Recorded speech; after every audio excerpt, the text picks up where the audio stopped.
Hello students, आज हमें chapter electricity and circuits का पार्ट नंबर 3 पढ़ना है। तो स्टूडेंट्स, हमने इससे ऊपर बेसिक बल्ब के बारे में पढ़ लिया था एंड सेल के बारे में पढ़ लिया था। आज हमारा टॉपिक है students a bulb connected to an electric cell.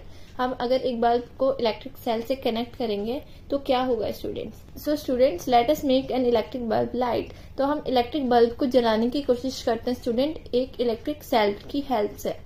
How do we do that? ऐसे हम कैसे उसे कनेक्ट कर सकते हैं, हम इलेक्ट्रिक सेल को हम बल्ब से कैसे कनेक्ट कर सकते हैं स्टूडेंट्स। इसके लिए हमें एक एक्टिविटी दी हुई है, take 4 lengths of electric wires with different coloured plastic coverings.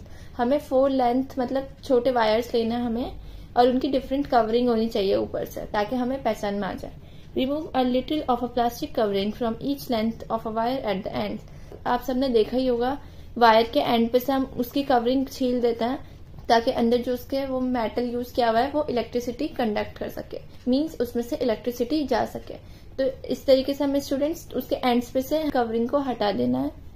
Next, this would expose the metal wires at the ends of the length. तो जो स्टूडेंट्स अंदर उसके मेटल वायर्स गए हुए हैं वो उससे दिखने लगेंगे। Fix the exposed part of the 2 wires to the cell and the other parts of the bulb as shown in the figure 9.3 and 9.4। तो स्टूडेंट्स, जैसे कि हमें फिगर में दिखाया हुआ है, हमें किस तरीके से कनेक्ट करना है स्टूडेंट्स। हमने इसके दोनों एंड पे से इसकी कवरिंग हटा दी, तो हमने इसकी एक कवरिंग जहां से हटाई थी एक एंड पे से, उसे इस तरीके से यहाँ कनेक्ट करना है, और सिमिलरली हमें दूसरा वायर भी नीचे से कनेक्ट करना है। फिर स्टूडेंट्स हमारे पास 2 एंड बचेंगे जिसकी कवरिंग हटी हुई है। तो स्टूडेंट्स, हम आगे देखते हैं उसे इमेज में कैसे कनेक्ट किया है बल्ब से। सो स्टूडेंट, सिमिलरली इधर हमें बल्ब को कनेक्ट करना है दोनों वायर से। एक हमने पढ़ा था 2 टर्मिनल्स होता है वायर के, एक जो इधर होता है मेटल प्लेट के पास एंड नीचे end of the bulb tip पे। हमने पढ़ा था ना स्टूडेंट्स, अगर आप भूल गए हैं तो मैं आपको फिर से याद दिला देती हूँ।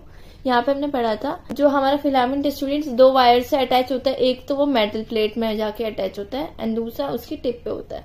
तो यहाँ पे आपको कोई डाउट नहीं होना चाहिए स्टूडेंट्स। अगर किसी को भी डाउट है तो वो मेरी प्रीवियस वीडियो को देख सकता है।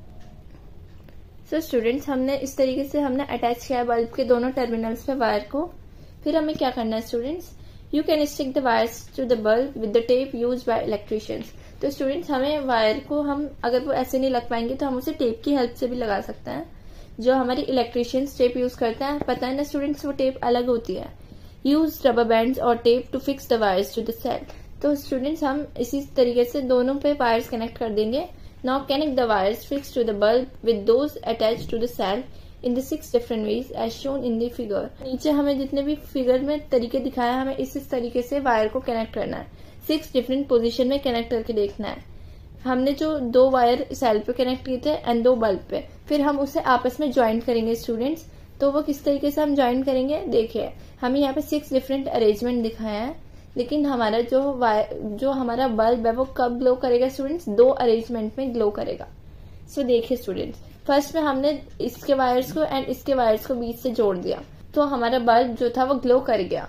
देन स्टूडेंट्स, हमने सिर्फ एक टर्मिनल का वायर तो जोड़ दिया बीच में से, इधर का नहीं जोड़ा, तो हमारा बल्ब ग्लो नहीं करेगा। एंड सिमिलरली स्टूडेंट्स, अगर हम ऊपर का छोड़ देंगे, बीच में से ज्वाइन करना, नीचे का जोड़ देंगे, तो भी हमारा बल्ब ग्लो नहीं करेगा, because the circuit is not complete. Current हमारा फ्लो ही नहीं हो रहा है, तो बल्ब कहां से ग्लो करेगा स्टूडेंट्स। नेक्स्ट है, हमने बड़े अजीब पैटर्न से वायर को इधर जोड़ दिया नीचे वाले टर्मिनल के साथ, और इसे बीच में से जोड़ दिया, तो ये वाला जो हमारा वायर का एंड था ये खाली रह गया, तो तब भी बल्ब ग्लो नहीं करेगा।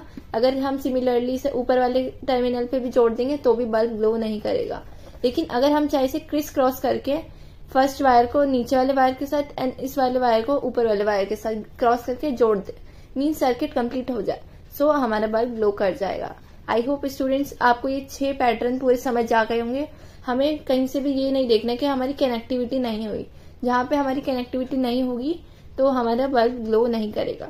तो स्टूडेंट्स, आपके दिमाग में क्वेश्चन होगा, मैम यहाँ तो क्लोज हो गया था, यहाँ क्यों नहीं बल्ब ग्लो करा। तो स्टूडेंट्स, क्योंकि एक टर्मिनल जो था हमारा वो खाली रह गया, जो कि हमारे दोनों टर्मिनल कनेक्टेड होने चाहिए बल्ब के दूसरे टर्मिनल से, तभी करंट फ्लो करेगा। आई होप स्टूडेंट्स आपको इन 6 फिगर्स में कोई डाउट नहीं होगा।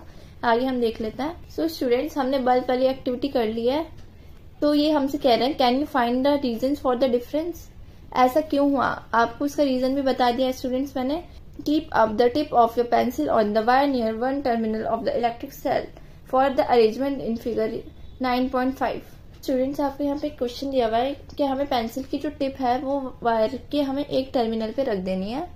देन फिर हमें देखना है उसमें से करंट फ्लो होगा या नहीं होगा। तो स्टूडेंट्स, आप ये एक्टिविटी अपने घर पे परफॉर्म करके देख सकते हैं। आई होप आपको यहाँ तक किसी में कोई डाउट नहीं होगा। अब आगे का चैप्टर हम नेक्स्ट पार्ट में कवर करेंगे। Thank you.